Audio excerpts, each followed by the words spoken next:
and welcome to my second capsule on Ask a Nurse. So today what I want to try to help you guys do is put yourself on a list to have a doctor and maybe a little bit on information where to get help. So there you go.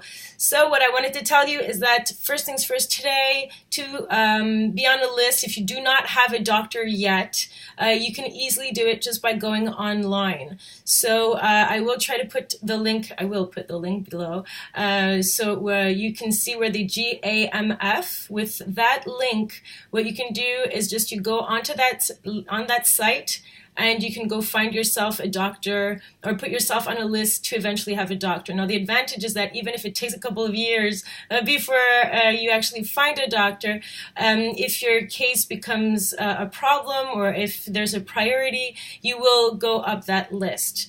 So if you do not have access to internet, I don't know how you're watching this video, but or you know somebody that's not online, they can also do it by phone with the GEICO. So that's for orphelins, so that do not have a doctor. So what happens is same thing, what it'll do is that they will find a doctor with your postal code, because this is how it works in Quebec. They usually associate the place or the doctor that you'll find help with related to the territory that you're in. So obviously if people move, that can cause a problem, but at least you already have a doctor, you're already on a list somewhere. So that's why when you're going to go in GEICO, they're going to ask you for your postal code, because they're going to want to try to associate you to a clinic that's close to where you're living at that moment.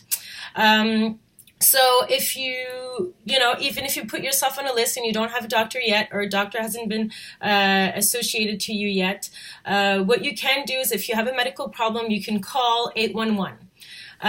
Very simple. It's just 811, like 911, but it's called info santé, so it just informs you on health, and they can give you really good advice on where you could go ask for help. So I do suggest that very much. During the day, if you call them, you'll fall in a CLSC, which are like day clinics.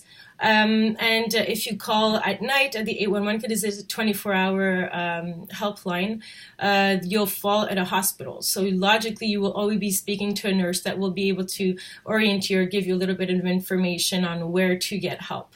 Obviously, they will probably refer you to go see either your doctor or a clinic, or to go to the hospital. Just to say, if you go to a hospital for the emergency, just remember it's an emergency.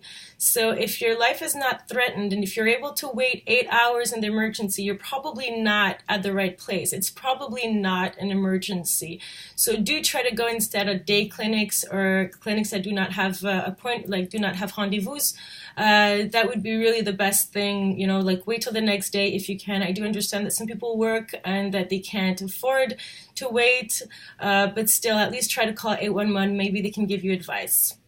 So there you go. And there's also a last thing that's becoming a little bit more popular, and I'm thinking about it's telesurveillance. So it's pretty much help that you get online, or like a surveillance that you can get with your doctor, information that you can get throughout internet. They do have clinics now that give information, so please don't only look at what you find on YouTube, but we can give also good information, I guess.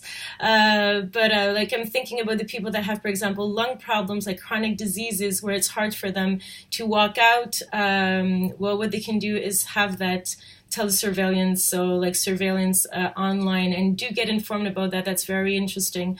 If you don't have to walk out, that's always a good thing.